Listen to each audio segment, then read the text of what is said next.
Are you ready to rant? The immigrant lifed me. We are happy to be here. Ewo, the number of people's bum have cleaned. Almost everybody has a master's. Did you not hire me because I'm black? I was only black person. I jumped and started shouting, Jesus. This is the Nigerian Abroad podcast. Let's get into it.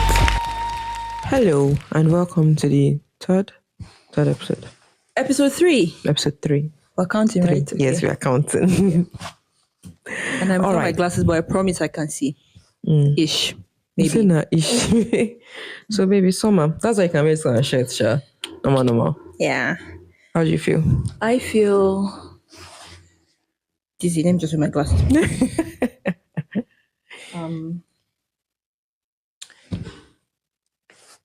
The weather, right? Yeah, the weather. Because I wonder, why is she wearing something in summer? Because we'll get there. Summer in this country. It do summer sometimes, it do not summer sometimes. We talk about bipolar people, but the British weather is bipolar. Do you get anyway, how do you feel about summer? Let's even start with I did not realize how much I would care that the sun was out. Yes. Every day when I see the sun out, first of all, I'm happy that I can wear shorts to work. But I'm just like, oh my gosh, the sun is out. Or like, Alexa, what's the weather like? And she's like, oh, right now. And I'm like, 24 degrees? 24 degrees. And I'm like, yes. Thank you. But the first few weeks I spent in the UK, I came to this conclusion. I now understand why British people are always talking about the weather. Because I have become that person. Yes, there's always something to talk about. Because this morning, it was chilly. Yeah. Then it got warm in the afternoon. And I think it's now chilly. It's now chilly. So like it's never in one place. Nope. So that's why everybody's like, oh my God, it's a nice day out. Lovely day out today, isn't it? But I mean, sometimes I'm on the queue. I'm on the queue to get something. Don't talk to me about how I don't know. What if they fancy you? What is that? Like, I don't mean that in a rude way. But they're trying to spark up conversation. And they're like, pretty girl, Fana. But you know that. Weather, but you know that most people abroad don't really spark up conversation. So it's just small talk because the sun is out. Yeah. If the sun was out, nobody will be talking to you. So sometimes I'm like, you don't say, rainy day, is it? Exactly. No, they said the weather is shit today, innit? Yeah. Something in the anyway, everybody talks about the weather and we have become those people like, now. Dami's WhatsApp status, short season. I can't wait. I can wear sandals. I'm talking to me, so I haven't posted yesterday. And I was like, sunscreen season. So yeah, I guess the thing of when you live in Rome, you act like you're Roman. I didn't talk that thing. I don't know. Yeah, you live in Rome. When in Rome, that's all I know. So something like that. So it is what it is. And what else has been an interesting thing about living in the UK? Because in Nigeria, everywhere is sun, apart from Matan. So apart from weather now. Even Matan itself is still sun. Do you understand? It's just in the morning and then. So what else? I think the kids call it culture shock. The kids, because we're old people. We're old people. How old am I? A certain number of years. Guy. Why people like their dogs? And sometimes there is no leash. And okay, so hold on. As Nigerians, our mindset about dogs is that dogs are like, only in a few instances that dogs are like pets. Dogs are guards. So for me, I imagine a dog is vicious. Always. Yeah. All the time. Especially because I have been bitten by my own dog. Not somebody's dog. My own dog. So I'll always have that fear of dogs. Animals, actually. But I mean like tiger, lion, that kind of fear. I have it for dogs. But when I see a random dog in the park and there's no leash on it and the dog looks like it's about to kill me, and they're like, oh, no, it's not going to bite. It's not going to bite you. And you know, I think I was not really scared because I have dogs. I grew up with, but eventually, as I was growing up, I started having dogs. So when I see dogs, I'm like, oh, these dogs are cute. But then I started seeing all these videos where dogs are biting people, jumping up. So anytime, even as somebody's dog, I'll stand. You had your dog, I respect you. pass and let me stand there. Some of them say, oh, it doesn't matter. It matters, my dear. Although if they bite Pass. you, you're entitled to money or insurance money. But I don't know if that's worth it. Exactly, because the time I was in the hospital, I'll not go to work. Pay the bills. Do you understand? I'll not go to work. I'll not It's do your work this. that's sponsoring you. Yeah, exactly. I don't love that. No. So I don't that part. So our advice. So we say we're not going to give advice. But our advice is please hold your dog. Hold your dog. See if you have more than one. Hold them. Please. I can kneel down and beg you. Hold your dog. No. Right. It's for what's for public benefit or what's that for public? I saw one particular dog. This dog was not on a leash, but he had a muzzle. So I'm like, wait, if you felt that this dog needs a muzzle, that means he's vicious. Exactly. You're covering the mouth. So why is it not on a leash? He can do other things with his claws or something like that. When I was walking out, like if I see a dog, whether small and mighty or the big calm ones, I just to clear road. Like I'll just be using that to walk. Yeah. The people will be smiling. Nah, it's fine. I'm like, he's not fine, but my mental health is important. Please. I'll just move to the side. But this particular one, the dog was following. It's just, God, please. I'm sorry for everything I've done. Oh my goodness. Dogs have given me so much anxiety. And this is the thing. Dogs are my preference.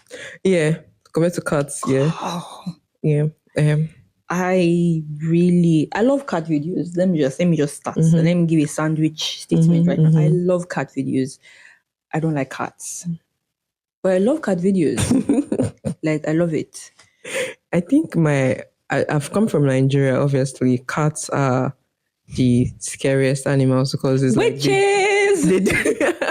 There's that stigma that it is a witch. So now imagine walking on the road on a lonely path, and then you're probably, I can't remember what I think I was pressing my phone and I look up and I see a black cat staring at me. So you can imagine the way I jumped and started shouting, Jesus. Jesus. And I ran. I did not pass that place because I don't pass that side for the longest time because it just felt like I would always see the cat. And then the interesting thing in this is that people's cats die, then they will now request for bereavement leave. Okay. Or they say, oh sorry, I can't come in right now. My cat is not feeling well. And the Nigerian in me is like, it's really the Nigerian in me. Because honestly, I would respect whatever laws or policies the company has, and people have genuine attachment to their pets. So that's fine. But we have to remember that we are Nigerians. So we're like, so the first response is this like for real? Like, so I think sometimes the person was telling me that the time some of our colleagues were always calling say because their cat was not feeling. I thought she was joking. I had a classmate during my master's. Her cat died, and she got her deadline extended because she needed to mourn the cat. And see, you have to understand that this was my first few months in the UK, so my was really loud. I was like, like, it's a cat. Like, I could not. Even people who have cats as pets and are very attached to it, it is not a thing. Cat died, okay. We lost our dog quite a while ago. My brother cried. I still went to school. You're not going to school. You're not going to school, exactly. So it's just huge culture shock. No, I didn't have anything. No, when our dog died, like the dog that I think my first ever dog, and we were very attached to that dog because it was like we grew up with the dog. We cried. Like actually, my brothers and I cried. But you went to school. But no, not even went to school. We stayed at Eba that night because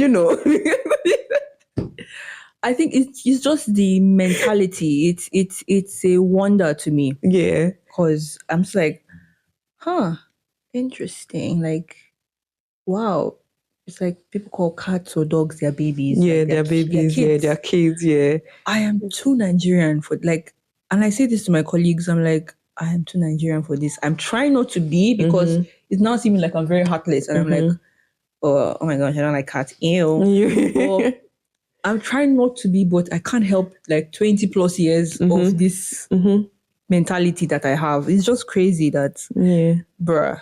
There's the two culture shocks I also had were the pop culture and then the partner culture. So that's the pop culture is people going to the pub and it's normal because the equivalent of pub to Nigeria is beer parlor. Let's Beer be parlor, honest. yes. So to us, beer parlor is for only responsible people. But just people go to the pub after work because they're just going to the pub. And then the partner culture is where people are not married but they live together, they have children together, and they are just partners.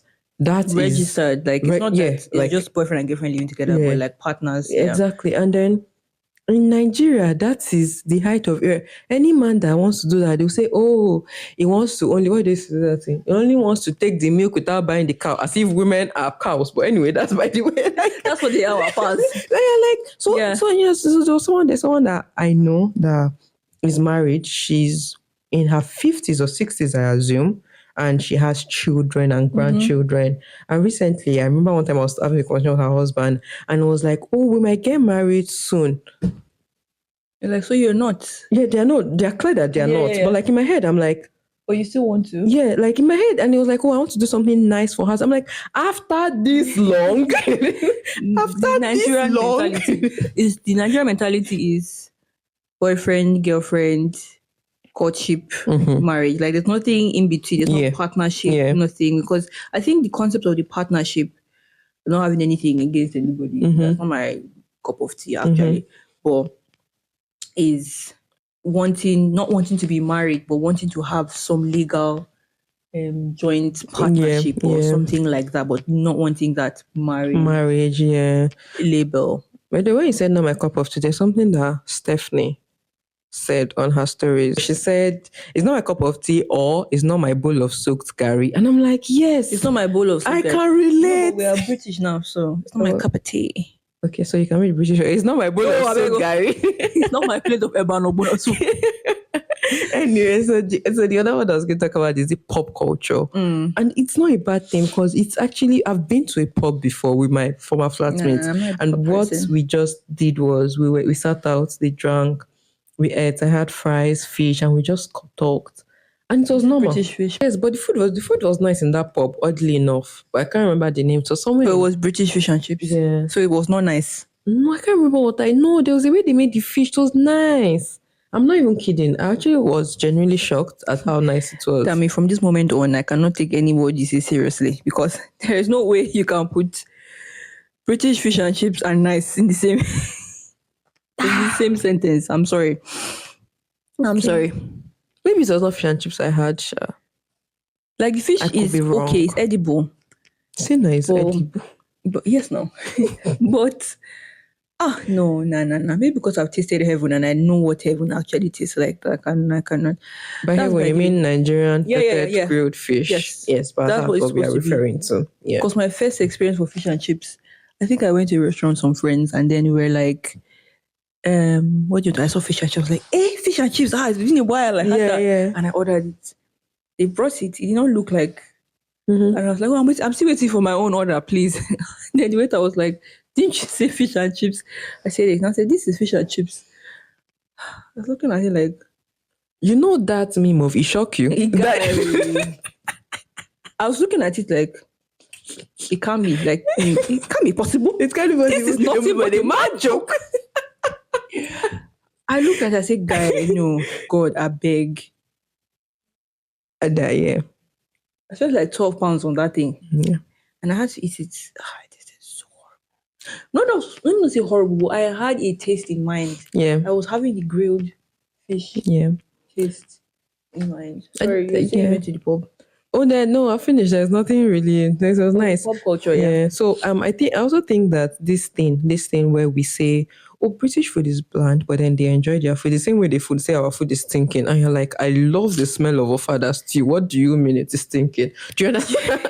Anyway, that's probably going to be another episode entirely. But the food is bland. It's not the same way. Nope. No, I'm just saying, like, it is bland. It is how they grew up, no? So they don't see that it is bland.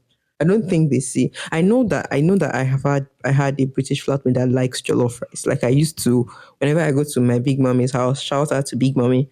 who fed me all my school. Bland. She used to bring jollof rice, so he really liked jollof rice. I know that I think they are actually aware of flavors, but it's probably how they grew up. Are, because that's why they enjoy Indian food, Mexican food, and Chinese food. That's why I'm still like, it's bland. I'm sorry, but it's bland. Like, because what is black pepper supposed to do to a bowl of pasta? Like, the flavor is nice. Yeah, I don't do that to black pepper. It's nice for other things, but how can that be the only spice I have available? Oh, okay, yeah, I understand. No, it's bad. No, don't make excuses for them. Please. I just read every of one. Our food is not stinking. Someone at work wanted to, so I think she was like, "Oh, I want to get you something nice. What do you like?" I said, "I like pepper soup. I like soups." And she's like, "Oh, I'll get you soup." I said, "Clearly, see, Nigerian pepper soup." I told her this is a Nigerian restaurant that I like it from. Then she's like, "Okay, cool. I don't know if she didn't hear me or she didn't understand." Then she came the next day with like bowls of, all these, I think M&S soups, all these carrot and kidney corn soup. All of that. If it was chicken, I mean better. It was all this vegetarian, like carrot and kidney corn soup, like 4 bowls. And I was like, thank you. Wow, thank you so much. But deeply in my heart, I'm like, waiting, they'll go for it. Something happened. It was at work. I feel like I have permission to say this because we're laughing about it with my colleagues. So I just cooked egusi and ogbono soup. Mm-hmm.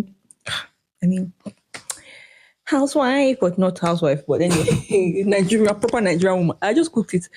And so I think I got oil on my body. So I changed into a dress. And they're like, "Oh, you look nice." And I said, "Oh, I was cooking." They're like, "What did you cook?" I said, "I made 2 pots of soup." And they were like, "This is not soup season now. It's too hot for soup season." So I said, "Maybe not British soup." And I said, "What do you think I made?" They're like, "Soup." I said, "Our soup is not your soup." So I showed them a picture of egusi and ogbono. And they're like, "This is not soup. This is more like a stewy thick." I said, "That's soup for us." That's what we call soup. Because I don't know how soup is something that you drink. Yeah. Like it's too what? That's pepper soup. Yeah, that's pepper soup. Yeah. But soup needs to be eba deep. Exactly, and deep, and and also it's how there is a season for soup. I would eat pepper soup all season, so I all think year because it's getting long. hotter, soups are for like keeping you warm. I'm like, guy, I need to be sweating as I'm eating that eba because that's what's making me know it's sweet. And also pepper soup, I can eat it, and now I'm thinking about I actually want to eat pepper soup. Yeah.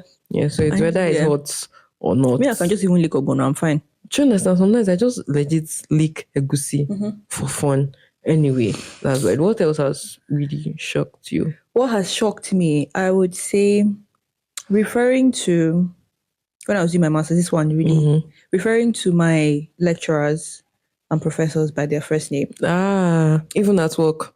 Even at work, yeah. But work, I even find is a more professional setting. For school, because there is kind of like a hierarchy. And they'll be like, "Call me this." One even gave me a nickname. I said, and she's a doctor, like PhD. She was like, "Oh, call me this, like nickname vibe." And I'm like, "Ma?" I really said, "Ma." The first time I sent an email, I was like, "Hi, Ma." She was like, "Oh, no, don't call me that. Call me." I was like, right. We're supposed to call them by their first names. No respect, no. I said no respect. Even and I think that thing I took it into work because when people now talk to me and they're like, "Ma," I'm like, "Who is that?" Well, please just call me Dami. And then they're like, "I don't feel comfortable. You will be comfortable."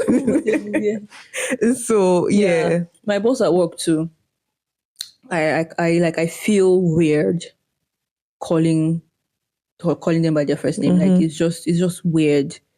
And I blame Nigeria. Because Nigeria, you can't see, good morning, ma. Good morning, ma. Good morning, ma. Yes, ma. Yes. Another culture show. Hey, I just remember, you know how abroad, in Nigeria, when your boss, especially if it's like a female boss is coming, everybody's gathering around. Somebody go and carry her bag. Somebody Don't say, try to carry your bag. Okay. But like here, everybody's just calm. Everybody's just calm and no, I have that kind of relationship with my boss where when I see her coming, I can say, "Oh, ma, let me just take your bag upstairs." Because we have because we have that kind of relationship. But exactly. And even I don't even do it with other people because there's a professional. So it's just me and my boss. Like it's just we have a we have a I work in a very solely African space, so we have that kind of I work rapport in mostly white. I don't know why I'm laughing. I don't know why I'm laughing, but I'm laughing because I'm trying to picture it. That's why I'm laughing. Like me rushing if I see my boss. Let me carry your bag. Hey, the kind of boundary. Yeah, exactly. Thing you'll file. HR, IJ, just say, IJ, can we see you, please? Just like boundaries.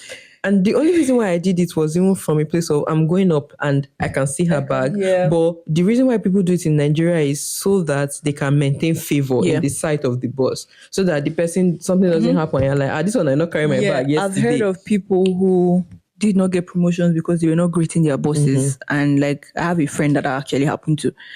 And I'm just trying to like figure out, like, I can literally just walk past.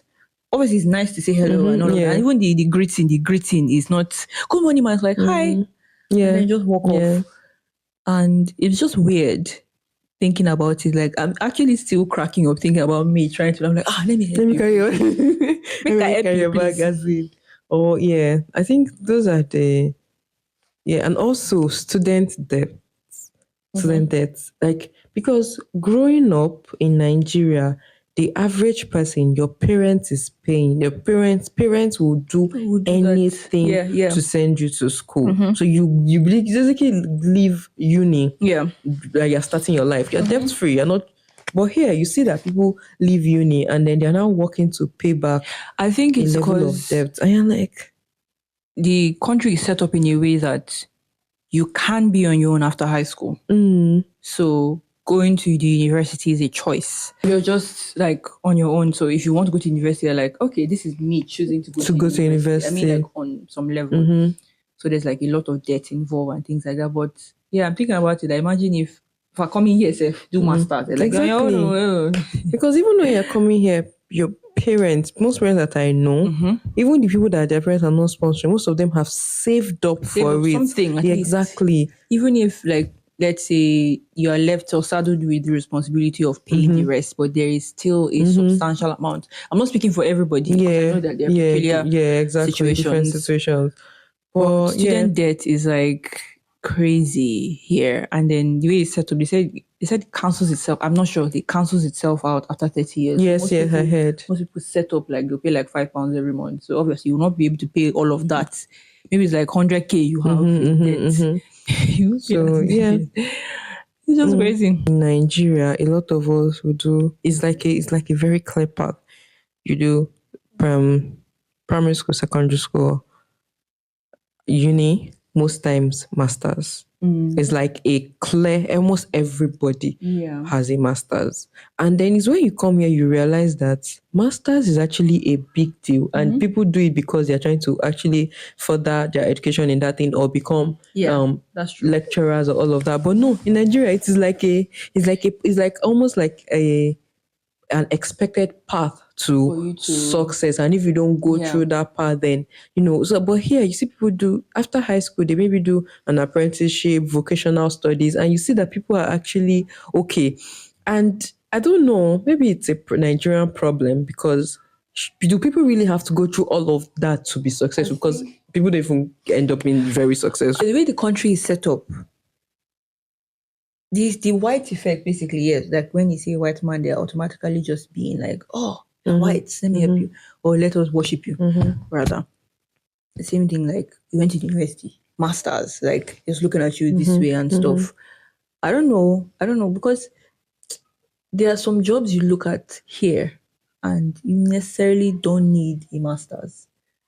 Once you have like entry-level jobs, you're just like graduate jobs. Somebody who has gone through university, you qualify for the role. And me, I'm going in there like, I have a master's degree. They're like, okay, yeah, nice. Good Thank you. Next. Yeah, and I think that it is a thing where the country here, it respects.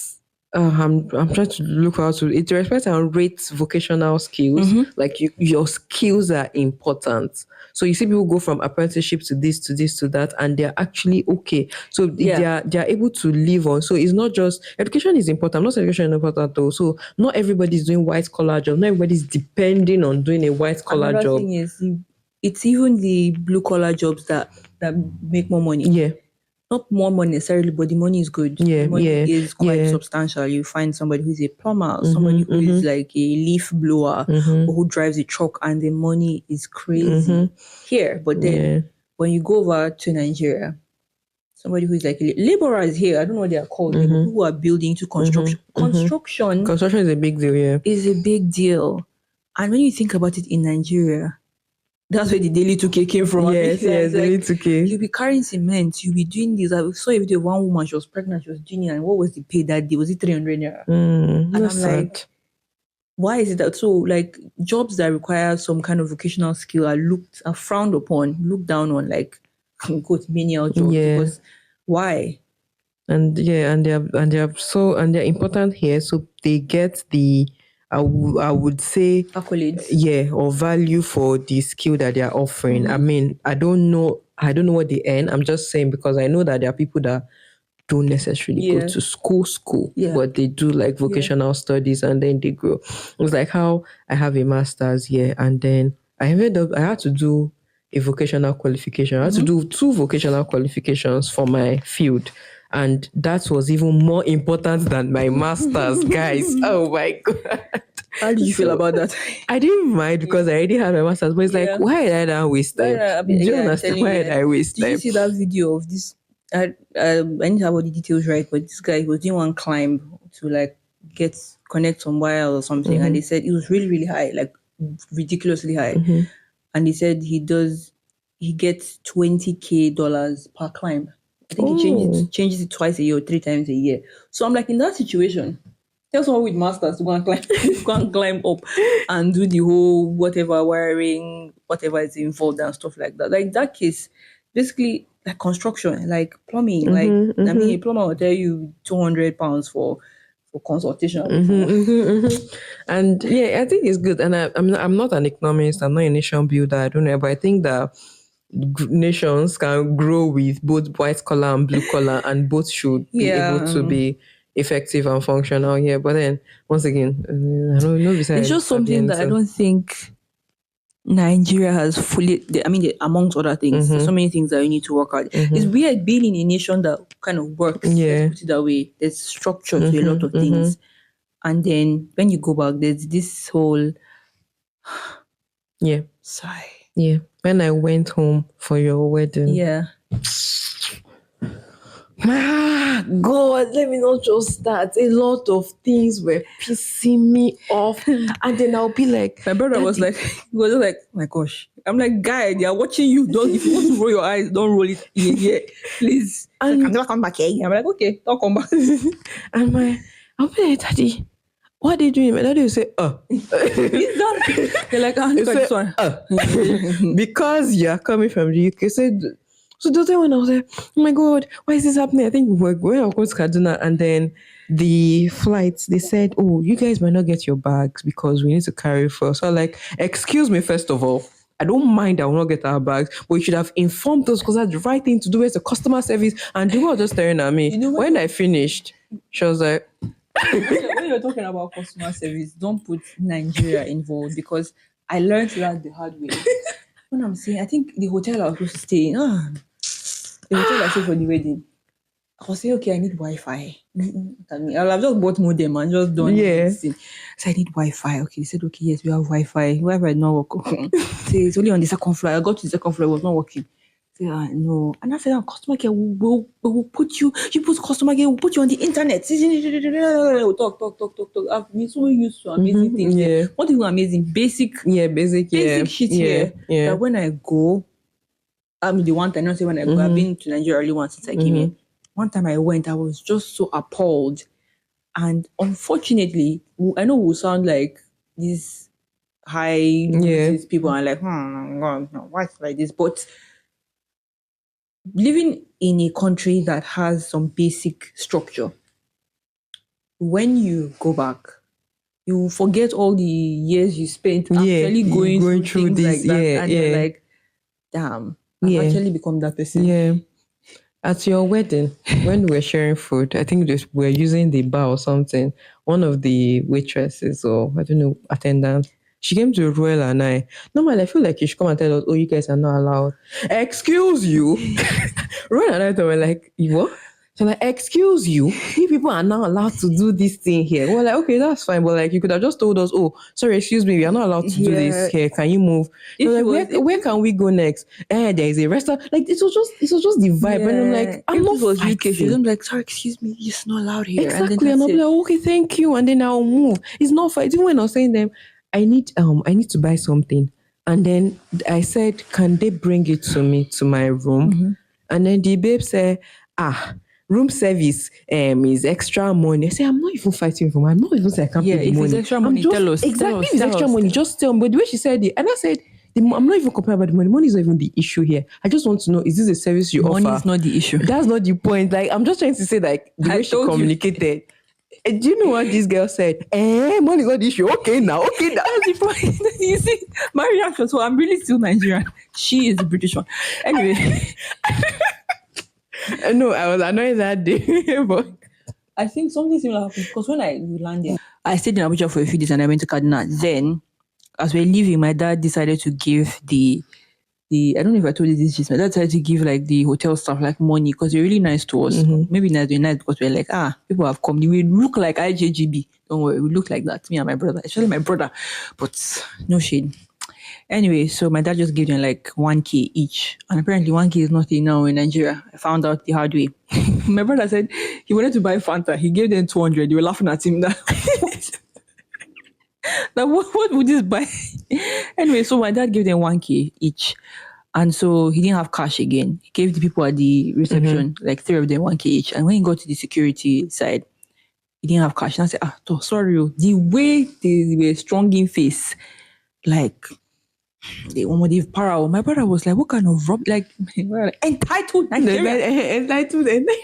I'm like, guy, keep quiet, dude. Let's No, it's. I think no. I think that you don't even realize how much you are learning and unlearning until you go back home. Yeah. And then you're like, why are you guys behaving this way? So when I was coming back, at the airports, they will try to help you with your bag. And I was saying to the guy, how much is it?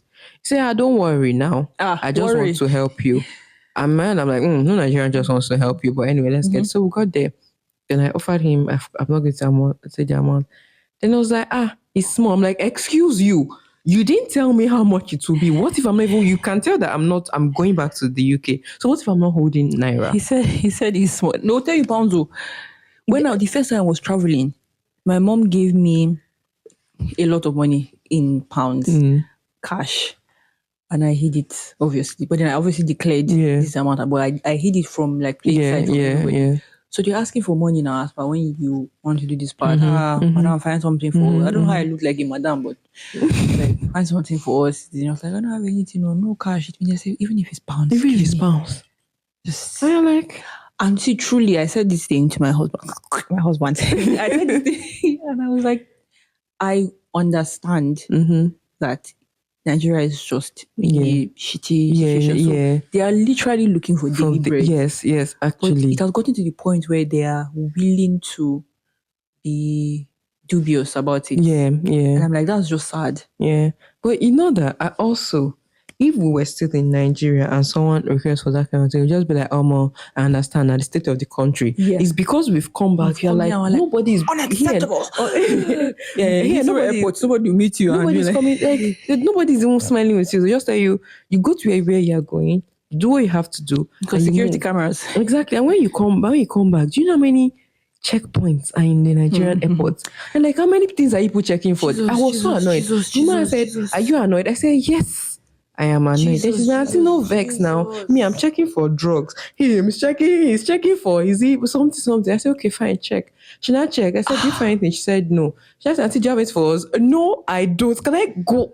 I'm tired. Sis, why? Okay, we did the first bit. We passed through that scanner thingy. After that, NDLA say they want to do their own. The other one. We now pass through BA, checking our bags and everything. I think we passed through like 6 or 7.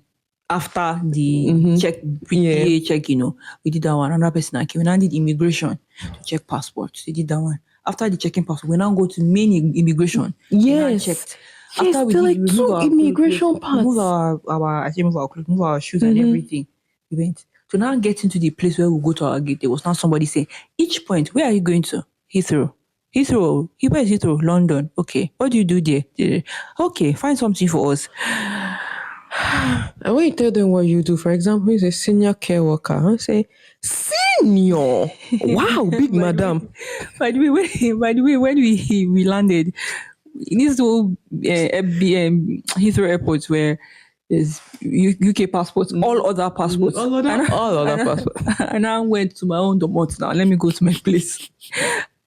By the time they just, I can't actually see where I work, but when I went, it's pretty much higher. But that's what I'll say. Like it's very prestigious. Okay. They just they just say, where do you work? I just said it with my full, like it's not something that you just say, oh, what company is that? It's private. No, it's private, but it's known. But I just said it like with full chest. The guy just closed the person. I was like, welcome back to the UK. I was just that was a proud moment for me. I wanted to say that was a very, very proud moment. I feel very fulfilled. I feel very fulfilled. Yeah. So another culture shock is if you want to get something done, like a customized, a tailor-made outfit here, you must have a lot of money. That's why I'm asking, why do you want a tailor-made outfit? Just by exactly Boo or ASOS and all of that. But in Nigeria, like the poor people. But in Nigeria, getting something tailor-made is now cheaper. It's cheaper than buying from maybe from all those a boutique. Yeah, no, of course. No, I'm saying like maybe you gotta meet Auntie Sikira in your street that can sew. And most of them can sew. Yeah. Another culture shock. I just mentioned Nigerian tailors can sew. Nigerian hair braiders can braid. Oh my God. Why? I remember I made this hair in Nigeria. I think this is almost a common. And one of my friends saw it.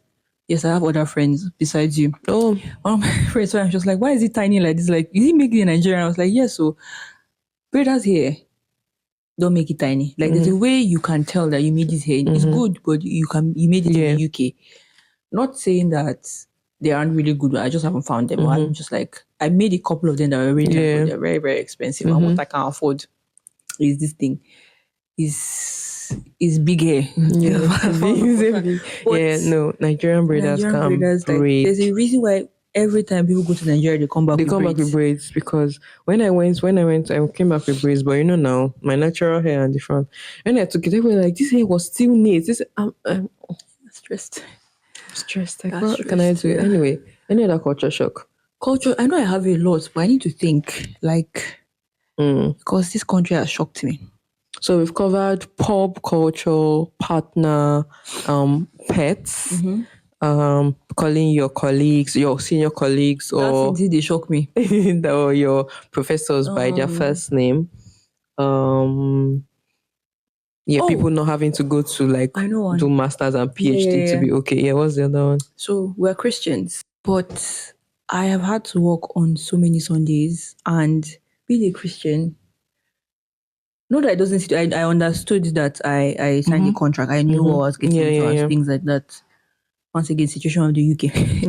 But I still find it weird working on Sundays. And the fact that the better shifts, especially if you're doing care. Yeah.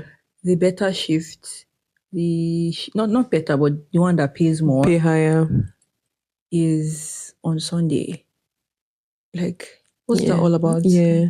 And as in Nigerian, you know that Sunday is for church. Even for people that don't really go to church. It's rest. Sunday is for rest. Yes. Nobody really some people work on Sundays, but it's very chill. It's very chill. It's very rare, except maybe service, like maybe hotel and all of those things. So obviously they do shifts and all of that. Sundays, but it's not a thing where it's like a norm to work on Sundays. Well, it is here. It is. It's still weird to me, and I think I don't know. It still feels working on Sundays. I see some of my friends. I'm working, I already told them before, and they're like, "Are you coming to church today?" I'm like, "Guy, are you trying to rob me?"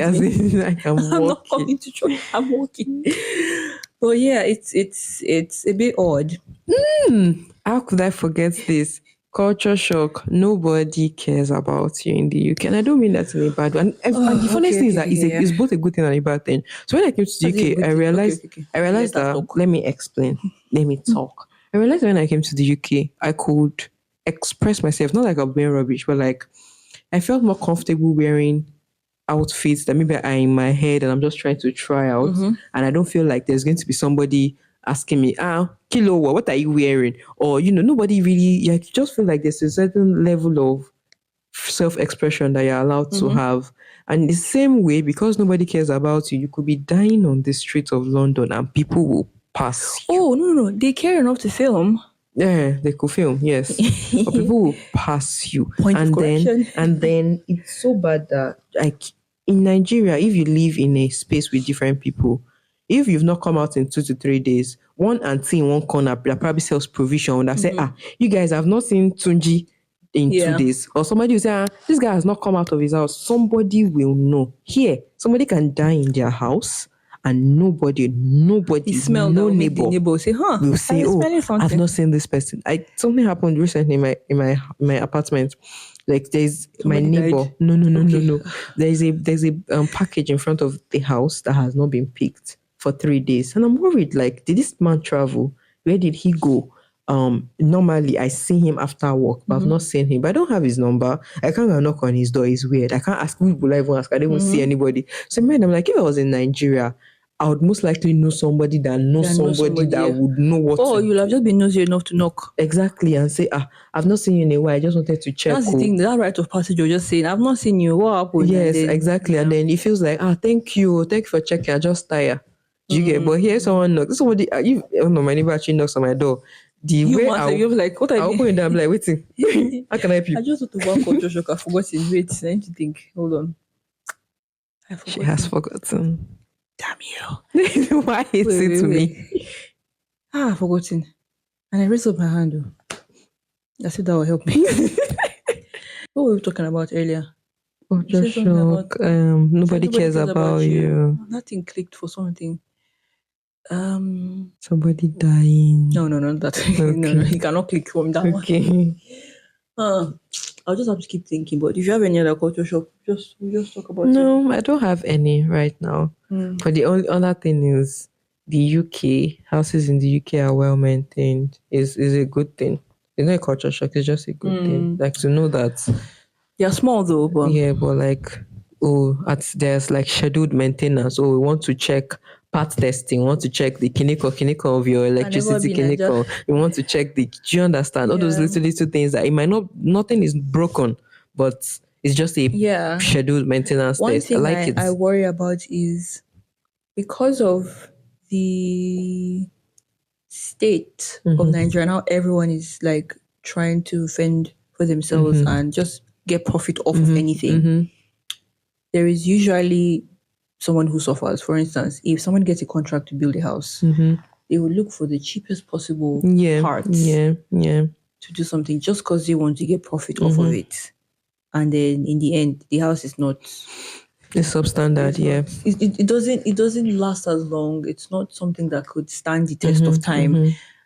Here, on the other hand, like, I don't want to rule out the fact that somebody is not taking money at some point. I don't know what the system is like here, but I know that when it comes to being diligent and like doing the work the right way, because there will be somebody who will find you if you are trying to cheat or something like that, because it needs to stand the test of time. That's something that they are working towards, and I wish that's something we could just pick up from here and just put it in Nigeria. And the maintenance culture is so important. Like, why do you think the houses are able to last for long? Or because they they paint regularly. They do this regularly. They don't wait till the paint has peeled off. Although there's some landlords that used to chuche people. There's not. Okay, so let's just say I have good experience with like the maintenance culture. Me too. In this country. From what I've seen on TikTok, I'm seeing that landlords like cover hole with paint or with like sellotape. I'm seeing some crazy things. But yeah, like that was like kind of like a good shock now to see that there's like some kind of maintenance that they want to do. Yeah. What else am I thinking of? This is paining me that I forgot this thing. And it was a juicy one. I've been shocked to my core. I think it has something to do relating to nobody cares about you. Omo, I've forgotten. Okay. So how are we handling? What have your culture shocks been? Yeah. What have you seen that has shocked you? To your core, like when you've been like, guy, what is this? Like, we spoke about jobs, spoke about dogs. Yeah. Talk about pub, partnership, hair, maintenance I like the culture. well, I don't like the pub. There are some pubs that smell like pee. There was one, yeah, and my husband entered. So we went in and I was like, nope, nope, nope, nope. Pubs have the nicest wings. There's this place at Victoria Station. That's far. I mean, not now, like okay. some other time we'll just go. I'll take it there.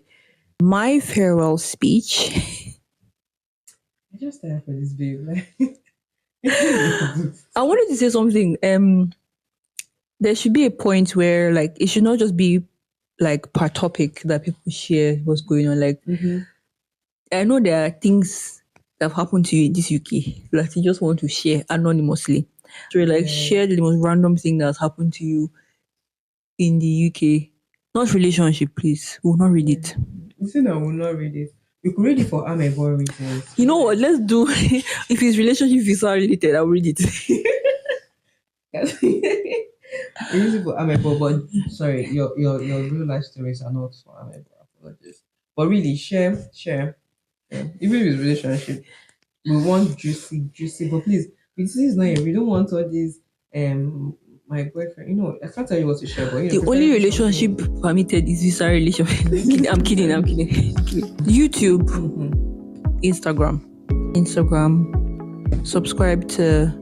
Wait, excuse me. Subscribe. You can't keep your hands off me. Subscribe to our channel. Thank you very much. Thank you for watching. We're just here to rant, as you can tell. Yeah. In case it gets serious, it was not meant to get serious. But we've really been through some things. That's all I want to say. Bye, guys. Bye. How are you saying, guys? I don't know how many people are watching. Bye, guy. Bye, guy.